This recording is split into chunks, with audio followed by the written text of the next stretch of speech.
Olá, meus irmãos e irmãs de Ideal Espírita, vocês amigos e amigas que nos acompanham aqui na página Estação da Luz Espírita, muitíssimo obrigado mesmo pela sua companhia. A nossa página Estação da Luz Espírita não tem fins lucrativos, o objetivo é a divulgação da doutrina espírita. E é por isso que nós reunimos aqui esta sede de matérias espíritas para que possa atender às suas necessidades, estudo, lazer, pesquisa. Você encontra aqui na nossa página Estação da Luz Espírita os livros da codificação, obras suplementares, entrevistas, palestras e os programas da Web Rádio Estação da Luz de Natal e Web Rádio Cristo Consolador de São Paulo. Ou seja, um acervo que atenda às suas necessidades, sem fins lucrativos. O objetivo é a divulgação da doutrina espírita. E agora eu convido você para nos acompanhar na reprodução de mais esse trabalho imperdível. Muito obrigado mesmo pela sua companhia e vamos juntos!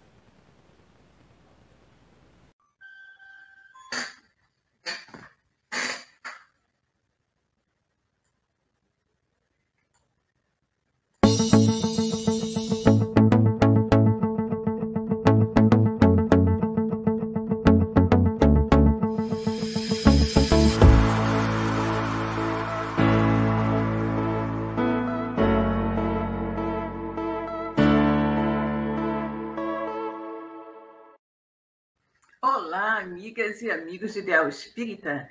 É com grande satisfação que começamos agora pela nossa Web Rádio Cristo Consolador mais um programa Estudando a Codificação Espírita, o Livro dos Espíritos, né? Bom, mas vamos primeiro cumprimentar os nossos amigos que já estão aqui conosco, né? Então vamos lá.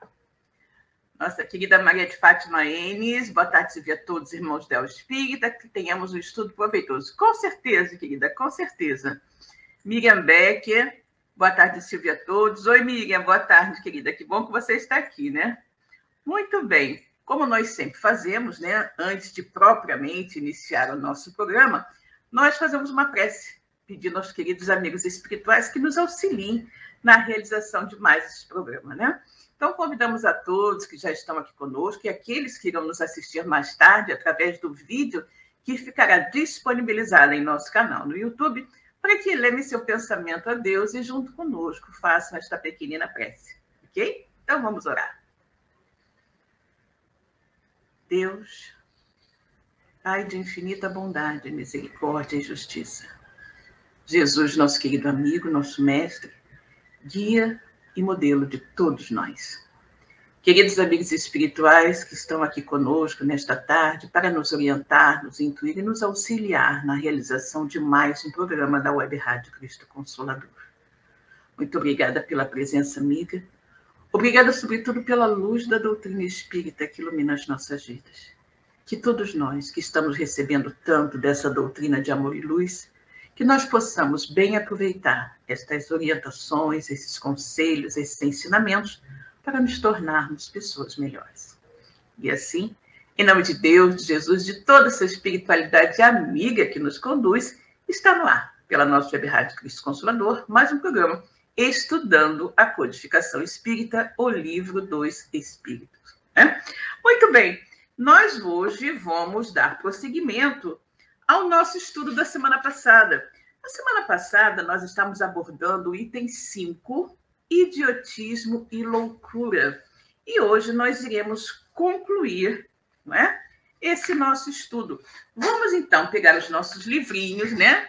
Os nossos livrinhos aí dos espíritos e abrir na pergunta de número 375, ok? Pergunta 375, que diz o seguinte: qual é a situação do espírito na loucura? Olha que pergunta interessante, né? Como fica o espírito, né, em um corpo que está com problemas mentais, né? Que apresenta problemas mentais. Qual é a situação do espírito, né, na loucura? O espírito, quando em liberdade, recebe diretamente suas impressões e exerce diretamente a sua ação sobre a matéria.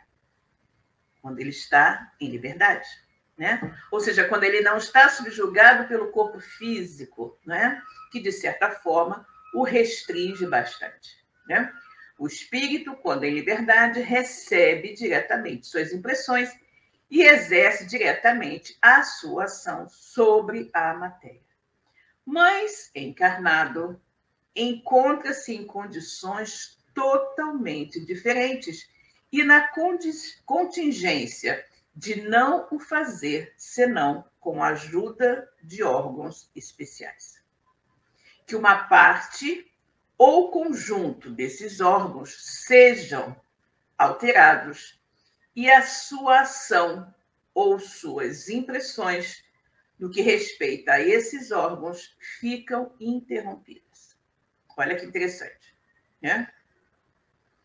Quando o espírito está liberto, né, ele recebe diretamente as suas impressões, né, e exerce diretamente sobre a matéria, né, a ação que desejar. Mas encarnado é coisa diferente, né? Ele encontra-se em condições bem diferentes e na contingência, né, uma vez encarnado, o espírito está na contingência de não fazer senão, né, esses movimentos, essas ações, essas atitudes, né,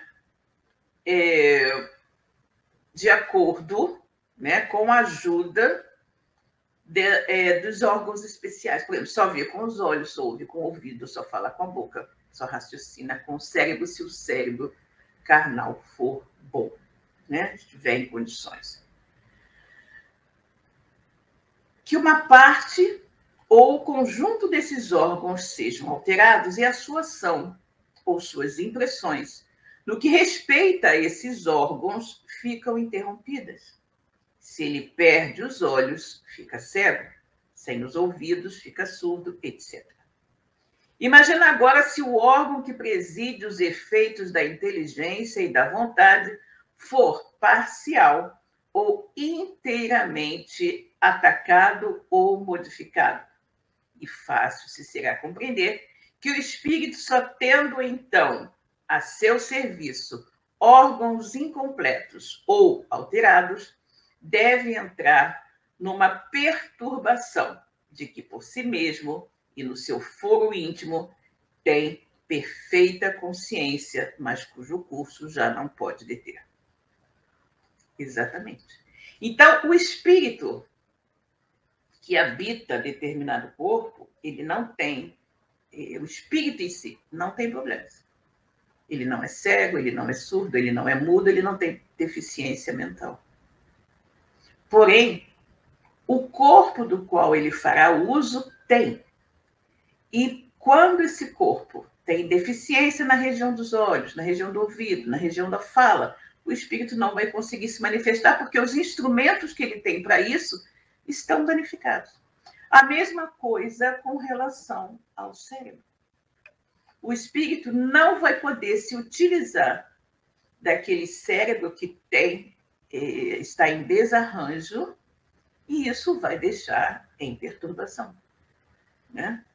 Porque, em geral, o espírito que reencarna em um cérebro com limitações intelectuais, né, com perturbações, ele faz isso como uma expiação, né?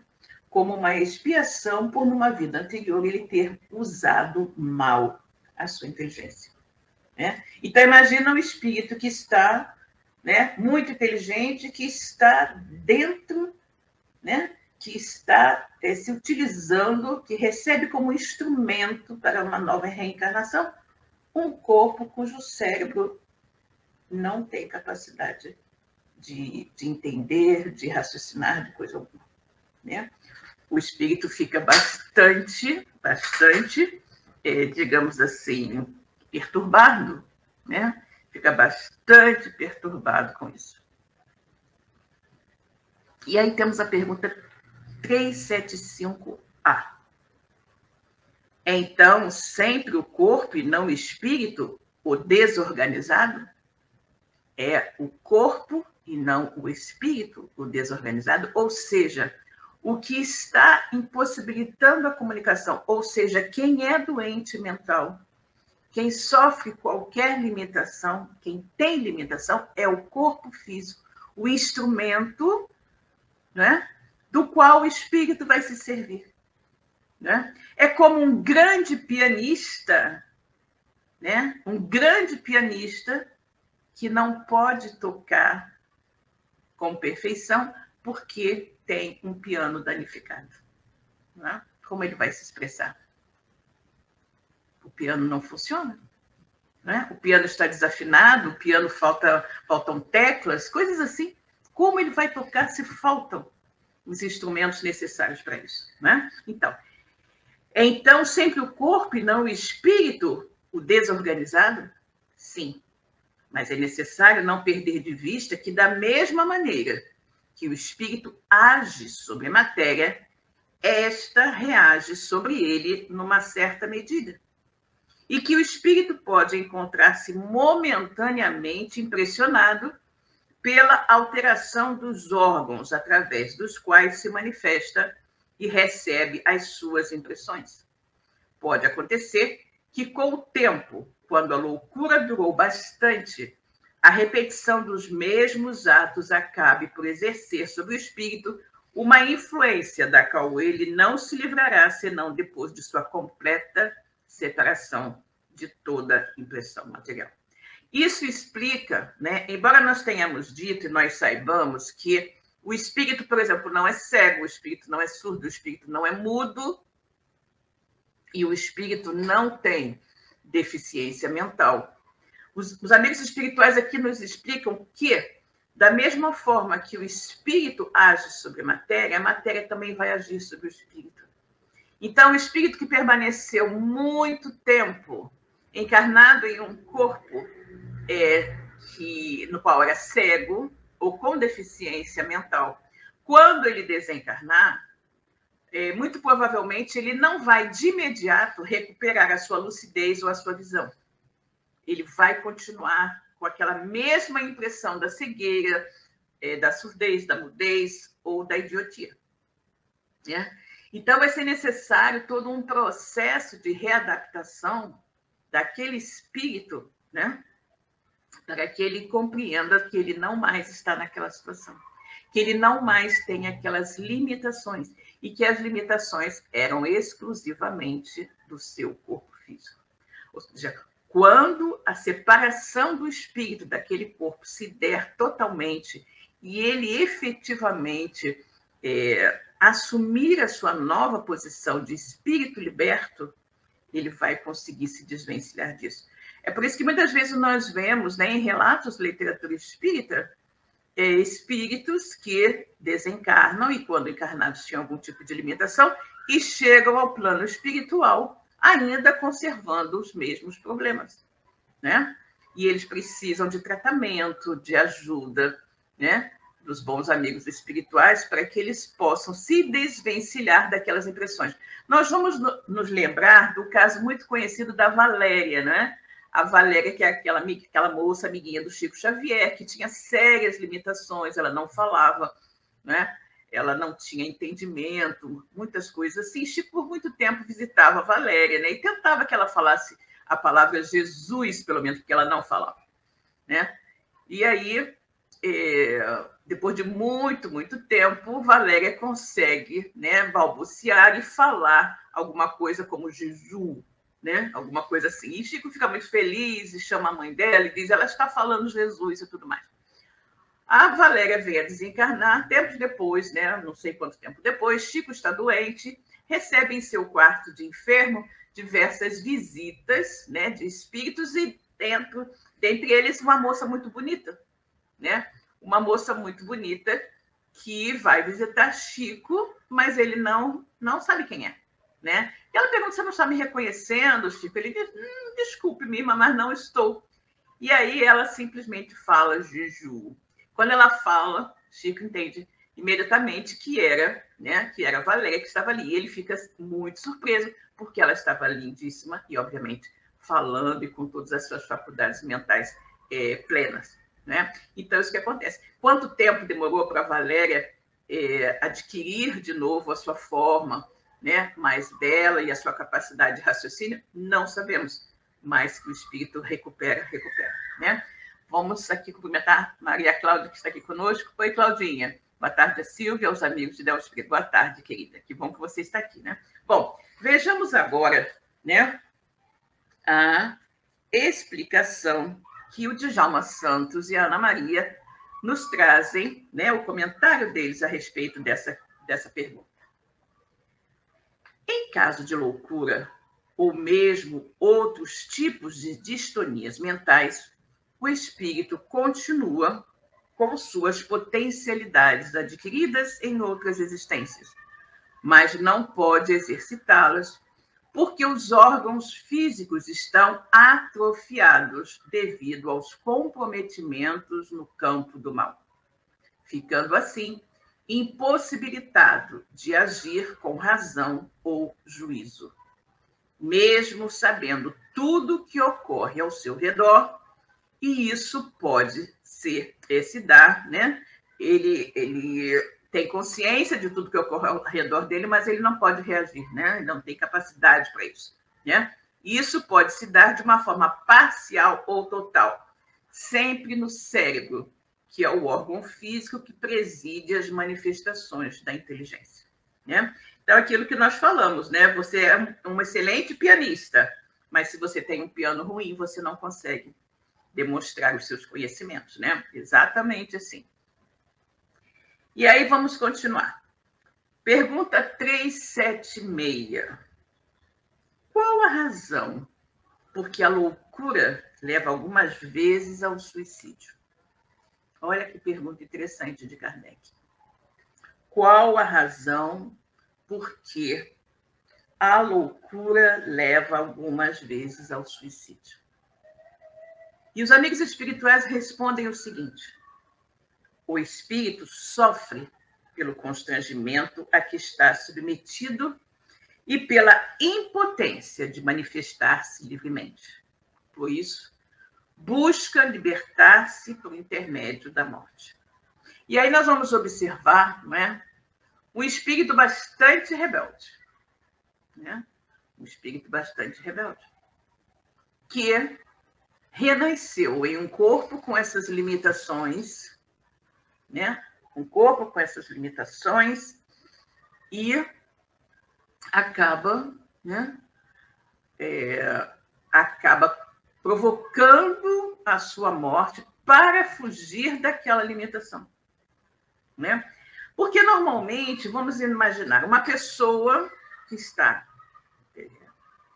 vamos dizer, com suas faculdades mentais, digamos assim, normais, né? E que enfrenta, né? E que enfrenta uma situação difícil, a qual ela não consegue suportar, que ela não quer aceitar, ela tenta fugir da situação pela porta do suicídio, mas ela deliberadamente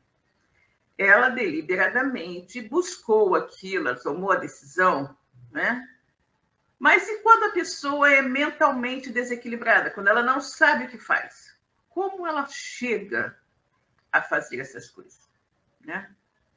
Como ela faz alguma coisa que vai levá-la à morte do corpo físico? Nós só podemos entender isso como uma deliberação do espírito que não deseja mais permanecer encarcerado naquele corpo no qual ele não pode se manifestar. Então, ele deseja abandonar aquele corpo, né? E aí, num ato de rebeldia, né, contra os desígnios divinos, porque se o espírito está naquela situação, é porque ele precisa daquela reparação, né? Você usou mal a sua existência, a sua inteligência na vida anterior, não é? E fez muita coisa errada usando a inteligência. Então, na próxima, você não poderá usar a inteligência. Terá a sua inteligência normal como espírito, porque não se perde isso, não se perde o que foi adquirido, mas não terá como expressar a inteligência, como manifestar a sua inteligência, porque você vai renascer em um corpo com graves limitações físicas, mentais. E aí o espírito pode não estar, né, concorde com isso, ou inicialmente pode achar que sim, mas depois, na hora, né, da experiência, não aceitar. E aí ele vai, de alguma maneira, levar aquela pessoa ao suicídio, né?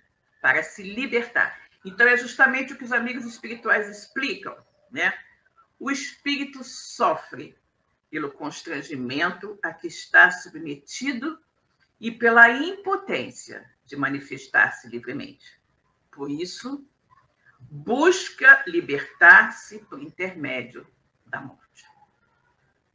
Busca libertar-se por intermédio da morte. Lembrando, né, que o espírito não tem deficiência mental. O espírito não tem deficiência mental. O que é deficiente e não permite que o espírito se manifeste livremente é o corpo físico, né? Vamos cumprimentar nossa querida Magali. Oi, Magali, tudo bom, querida? Boa tarde. Que bom que você chegou, né? Muito bem. E aí, vejamos o nosso comentário aqui. O constrangimento da impossibilidade de agir de uma forma equilibrada diante da vida leva muitas vezes o espírito a um estado de demência. Na busca pela sua liberdade de pensar e muitas vezes assessorado por entidades inferiores e maléficas, apelam para o suicídio como forma de sair da situação angustiosa em que vivem. Exatamente. Eles aqui recordaram um outro ponto, né, que nós não mencionamos, que é justamente o assédio de espíritos menos felizes, vingadores, não é? Que desejam que aquele espírito cometa o suicídio e aí então se liberte do jugo da matéria, de uma certa forma ele está protegido do assédio desses espíritos, para que eles possam ter uma total, digamos assim, um total controle sobre ele, além do que, né? Além do que ele vai estar adiando, né, a quitação dos seus débitos e ainda vai estar se endividando ainda mais com a lei, né? Se endividando ainda mais com a lei. Então, vamos imaginar um exemplo, né? Não sabemos se é viável, mas vamos pensar. Um daqueles cientistas terríveis,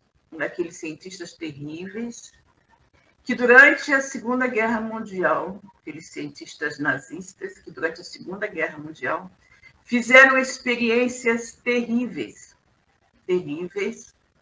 com prisioneiros judeus, né? E essas pessoas, obviamente, muitas delas vieram a perecer. Vamos imaginar que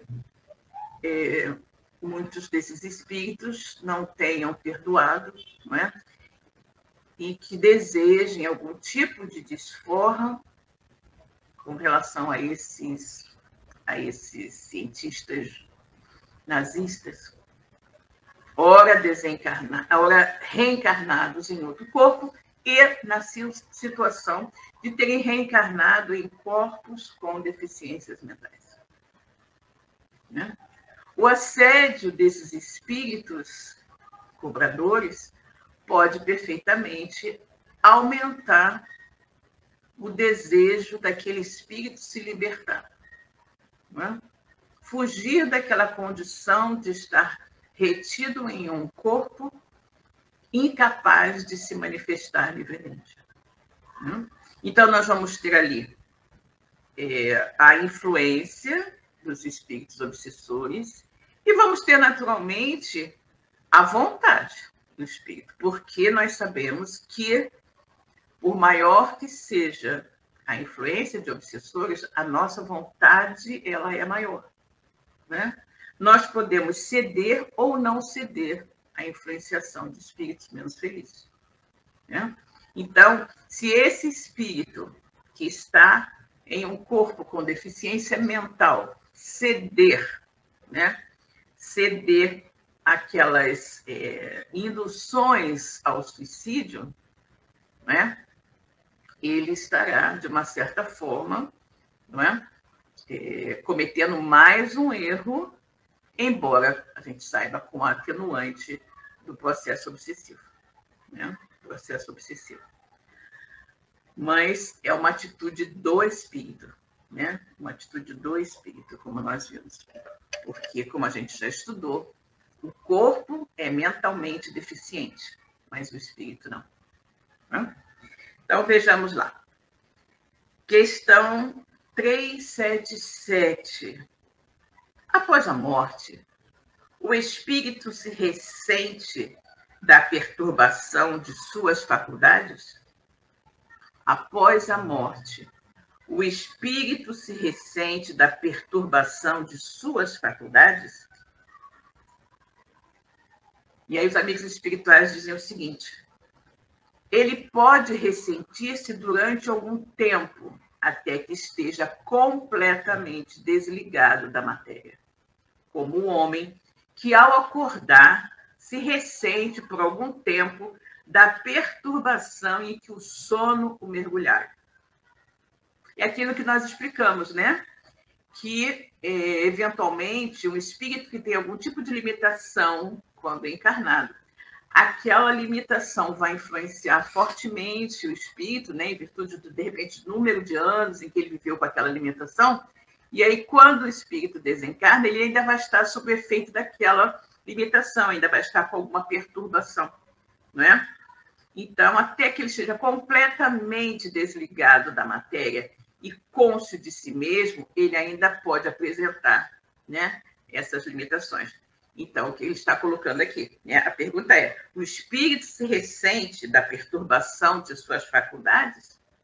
Ele pode ressentir-se durante algum tempo, até que ele esteja completamente desligado da matéria. Assim como o homem que, ao acordar, se ressente por algum tempo da perturbação em que o sono o mergulhar. E aí a gente vai pensar, né? Quando a gente, por exemplo, tem um pesadelo terrível, né? Quando a gente tem um pesadelo e aí você acorda assustada com aquela impressão toda do mal-estar do pesadelo. E aí você vai tomando consciência de si mesmo até que você se conscientiza. Ai, foi um pesadelo, graças a Deus, né? Então, mais ou menos a mesma sensação, imagino eu. Vejamos o comentário.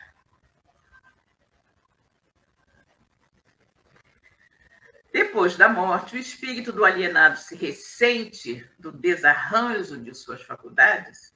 E eles nos fazem o seguinte comentário: isso ocorre de uma forma natural, porque a morte não provoca mudanças radicais em quem morre, mas leva cada um de nós ao encontro de sua própria consciência. E o alienado, certamente, vai sofrer ainda por algum tempo os efeitos nocivos da enfermidade mental que sofreu. E só aos poucos, com o auxílio de equipes amorosas do plano espiritual, consegue retornar ao rumo certo da vida. Exatamente, precisa de um tempo, né? Precisa de um tempo para se conscientizar de que já não está mais naquele corpo limitado que o impedia de se manifestar livremente, né? Vamos agora à última questão, né? A última questão desta temática de hoje, né, que nós estamos concluindo, que é idiotismo e loucura. Vejamos agora a questão de número 378, né? Como a alteração do cérebro pode reagir sobre o espírito após a morte? Como a alteração do cérebro pode reagir sobre o espírito após a morte? Ou seja, olha o questionamento de Kardec mais a fundo, né? O espírito desencarnou, né? Ou seja, ele não está mais preso àquele corpo físico cujo cérebro era defeituoso. Como então, se ele já não está mais ligado àquele corpo, como é que aquele corpo ainda reage sobre o espírito, influenciando, né? A pergunta de Kardec: como a alteração do cérebro pode reagir sobre o espírito após a morte? E aí os amigos espirituais dizem, é uma lembrança. É uma lembrança. Um peso oprime o espírito. E como ele não teve consciência de tudo o que se passou durante a sua loucura, é necessário um certo tempo para que se ponha ao corrente. É por isso que quanto mais tenha durado a loucura durante a vida, mais longamente durará a tortura, o constrangimento após a morte. O espírito desligado do corpo se ressente por algum tempo da impressão dos seus ligamentos. Lembrando que nenhum espírito vai renascer em um corpo defeituoso se aquilo não for uma expiação, né? Uma expiação em virtude do mau uso daquela faculdade, né? Então, como a alteração do cérebro pode reagir sobre o espírito após a morte? Eu estou reencarnada. Se eu tivesse algum tipo de deficiência, isso estaria, obviamente, reagindo sobre o meu espírito, porque eu estou encarnada, né? Mas e desencarnada? É a pergunta de Kardec. Se eu não estou mais ligada àquele corpo doente, como isso ainda pode reagir sobre mim e eu continuar com as mesmas impressões? E aí os espíritos é uma lembrança. E aí eu poderia pensar, né, gente, fazendo aqui uma alegoria, é a mesma coisa, talvez, que uma pessoa que tenha um membro amputado, diz, às vezes, está sentindo coceira num pé que já não está mais lá. Né? Às vezes acontece isso. Né? É uma lembrança. Um peso oprime o espírito. E como ele não teve consciência de tudo o que se passou durante a sua loucura, é necessário um certo tempo para que se ponha ao corrente. É por isso que quanto mais tenha durado a loucura durante a vida, mais longamente durará a tortura, o constrangimento que o espírito sofrerá após a morte. O espírito desligado do corpo se ressente por algum tempo da impressão dos seus ligamentos. Ou seja, ele vai desencarnar, mas ainda continuará, de uma certa forma, influenciado pelas condições físicas do corpo, o qual ele acabou de abandonar. É aquilo que eu falei, né? Pode não apenas com a loucura, mas a cegueira, a mudez, a surdez, né? O espírito ainda vai ficar meio que marcado por aquela limitação.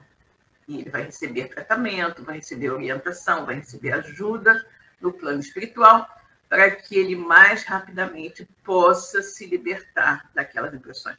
E aí vamos lembrar também a situação do suicida, né? Embora saibamos que os suicidas são um caso totalmente à parte, né? Os suicidas são um caso totalmente à parte. O suicida, quando ele desencarna, né, em virtude do ato insano cometido, eles ficam o tempo todo revivendo o momento do desencarne. Né?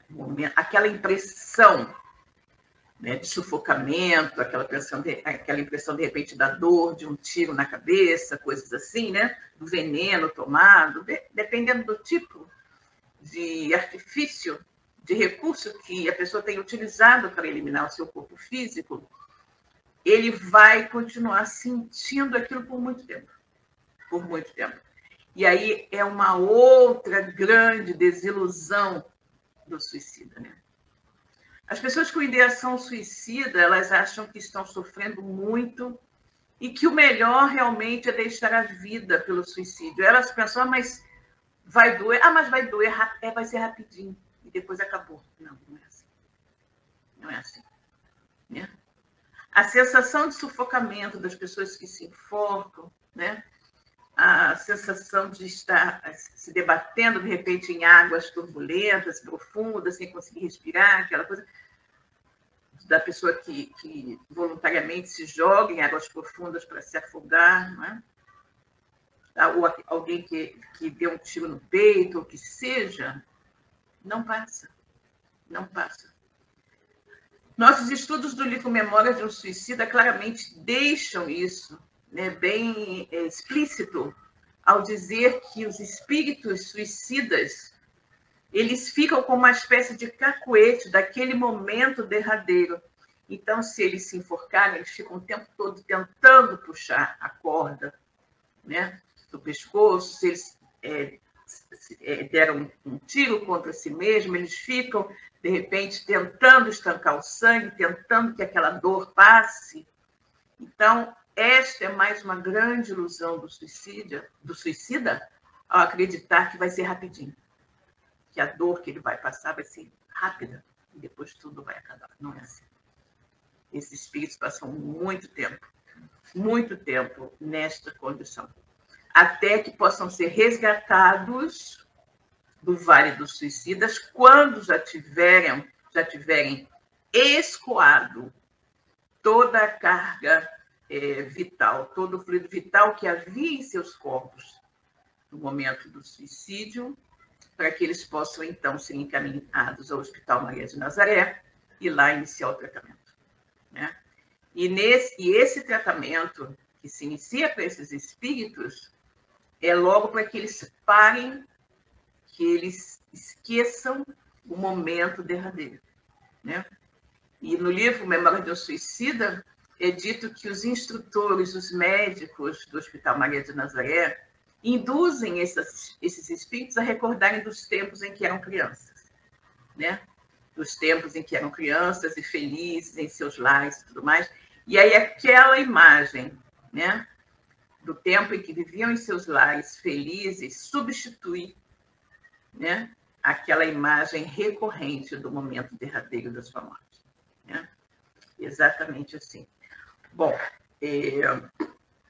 vimos aqui, né, esse nosso... Vejamos se eu não sei se eu acabei de ver aqui com vocês ou não o comentário dessa última.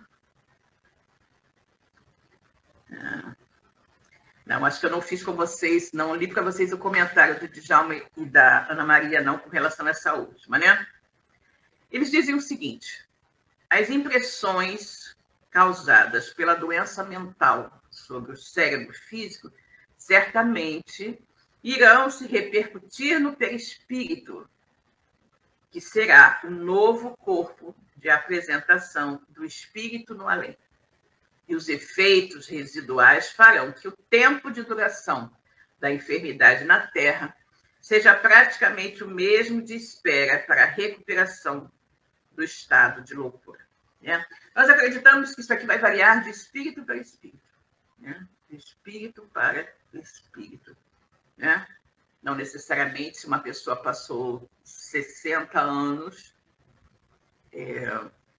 em estado de loucura encarnado, que ele, ao desencarnar, passe mais 60 anos tentando recuperar a sua lucidez. Acreditamos que isso vai variar de espírito para espírito, né? As impressões serão fortes, ele continuará em perturbação, naturalmente, após a sua desencarnação, mas os tratamentos, as preces, não é? Talvez até mesmo o merecimento desse espírito fará com que esse tempo de perturbação, como para todos os demais espíritos, seja mais longo ou menos longo, né? Bom, agora vamos ler aqui os comentários do nosso querido Eurípides School, nesse livrinho aqui, 150 anos de Allan Kardec, o que ele diz a respeito desse tema, né? Da idiotia e da loucura. Longe de espelhar natureza inferior, a alma dos seres com deficiências cérebro-mentais até evidenciam espírito de grande inteligência, em provável resgate de mau emprego desta mesma inteligência. Podem ser comparados a um excelente músico que, irresponsável, só dispõe agora de um instrumento defeituoso. Permanece músico excelente. É o exemplo que eu dei do pianista, né? Permanece músico excelente, mas não produzirá boa música. Essas expiações lhes são benéficas por imporem temporário impedimento de novas quedas, ao tempo que proporcionam tempo para novas disposições visando a progredir. Exatamente, né? Então, é o quê? É uma expiação. Então, quando ele fala, né, que uma pessoa que esteja em estado de idiotia, de loucura, não significa que aquele espírito é um espírito inferior, sob o ponto de vista da inteligência. Pelo contrário. Muitas vezes, o espírito que está naquele corpo é um espírito muito inteligente, porém, que usou mal a inteligência. E agora, justamente, pelo mau uso que deu a sua inteligência numa existência passada, ele agora veio em um corpo defeituoso, onde ele não poderá expressar a sua inteligência, como uma forma de expiação e até mesmo como uma forma de impedir que ele outra vez, não é? Com pleno uso das suas faculdades mentais e sendo o espírito já detentor de grande inteligência intelectual, que ele venha a cometer novos erros, né, que poderão efetivamente endividá-lo ainda mais com a lei. Né? Então, ele não poderá fazer, né, cometer novos erros, porque ele está em um corpo físico defeituoso que não lhe permite essa liberdade. Né? Vejamos agora o que Godoy Paiva nos diz nesse livrinho aqui, que é um livrinho muito bom, que é Síntese de O Livro dos Espíritos. Esse livrinho é uma edição da Federação Espírita do Estado de São Paulo, da FEESP, né? E aqui nós temos a seguinte consideração. A alma dos cretinos ou idiotas não é de natureza inferior. Eles trazem almas humanas, não raro, muito inteligentes, né? Mais inteligentes do que supomos, mas sofrem da insuficiência dos meios de que dispõem para se comunicar, da mesma maneira que o mudo sofre da impossibilidade de falar. Os que habitam corpos de idiotas são espíritos sujeitos a uma punição, como nós falamos, usaram mal a inteligência. Né? Então, são espíritos sujeitos a uma punição. Sofrem por efeito do constrangimento que experimentam e da impossibilidade em que estão por se manifestarem mediante órgãos não desenvolvidos ou desmantelados. Não desenvolvidos ou desmantelados. E aqui me ocorreu uma coisa, né? E pessoas que, de repente, ao final da vida, desenvolvem, por exemplo, demência senil. Né? Desenvolvem demência senil. Só pode ser também uma forma de expiação, né? Uma forma de expiação. Porque se aquele espírito renasceu, né? Se aquele espírito renasceu com a sua mente perfeita, com capacidade de raciocinar, e, de repente, ao longo da vida, não usou muito bem a sua capacidade de raciocínio, né? Não usou muito bem a sua capacidade de se comunicar, de interagir com outras pessoas. Pode ser que, num acréscimo de misericórdia, né? Numa antecipação, talvez, estou conjecturando, tá, gente? Numa antecipação, talvez, do que será a sua próxima encarnação, ele já termine o seu período na matéria, naquela encarnação, já numa antecipação do que talvez venha a ser a sua próxima existência. Se era alguém que não gostava de se relacionar, que evitava o contato com as pessoas, né?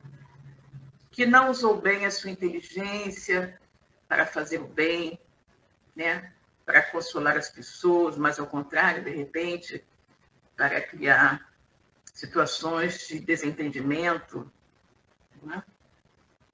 Pode ser, como eu falei, estou conjecturando, que no acréscimo de misericórdia, Deus dê aquele espírito no final de sua existência corpórea, né? Já uma antecipação do estado de demência no qual ele irá reencarnar. E aí nós temos duas situações, né? É uma antecipação do que virá acontecer e pode ser também uma forma de impedir que aquele espírito, se continuasse a sua existência carnal mais tempo, né? Mais tempo com as suas faculdades mentais normais, ele pudesse endividar ainda mais. Não é? E, naturalmente, que aqueles com os quais ele está convivendo, de repente, familiares que têm que cuidar dele, né? Nesses últimos anos de existência em que está com demência senil, né? Com Alzheimer e coisas do tipo, né? Pode não, com certeza, né? Tem algum tipo de aprendizado para esses familiares também, né? Com certeza. Pois, do contrário, não aconteceria, né? Porque nada que ocorre de maneira errônea, né? Então, tudo que acontece porque tem que ser, porque Deus sabe que é o melhor para todos os envolvidos, né? Então, me ocorreu aqui essa ideia, né? Após o nosso estudo, né? O que nós vimos hoje. Então, ele continua aqui, né? Os que habitam corpos de idiotas são espíritos sujeitos a uma punição. Sofrem por efeito do constrangimento que experimentam e da impossibilidade em que estão por se manifestarem mediante órgãos não desenvolvidos ou desmantelados. Passam por uma expiação decorrente do abuso que fizeram de certas faculdades. É um estacionamento temporário. Na condição de espírito livre, o idiota frequentemente tem consciência de seu estado mental e compreende que as cadeias que lhe obstam o voo são prova e expiação. Na loucura, a situação do espírito é a do homem que, perdendo os olhos, ficou cego, sofrendo do ouvido, ficou surdo. Quando encarnado, encontra-se na contingência de agir com o auxílio de órgãos especiais. Imagine-se agora que seja o órgão que preside as manifestações da inteligência, o atacado ou modificado parcial ou inteiramente.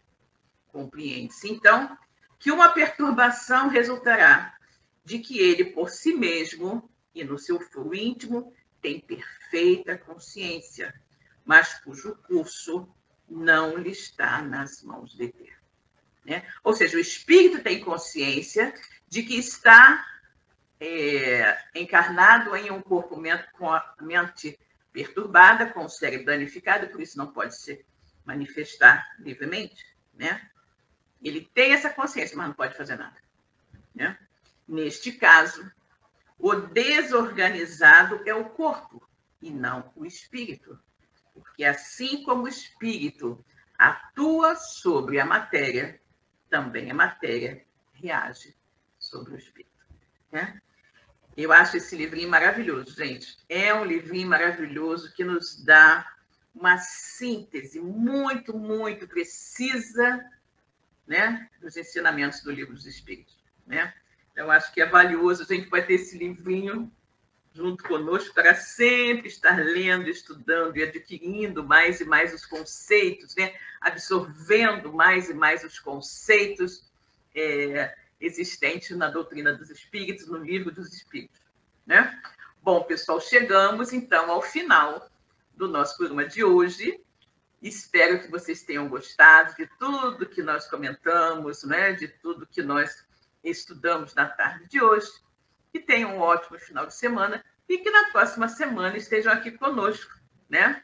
Nesse mesmo horário, na próxima sexta-feira, nesse mesmo horário, às 17 horas, aqui na nossa web rádio Cristo Consolador, para darmos continuidade ao nosso estudo do Livro dos Espíritos, né? No programa Estudando a Codificação Espírita, ok? Então, tenham todos uma ótima noite, né? Fiquem com Deus e até a próxima semana. Tchau!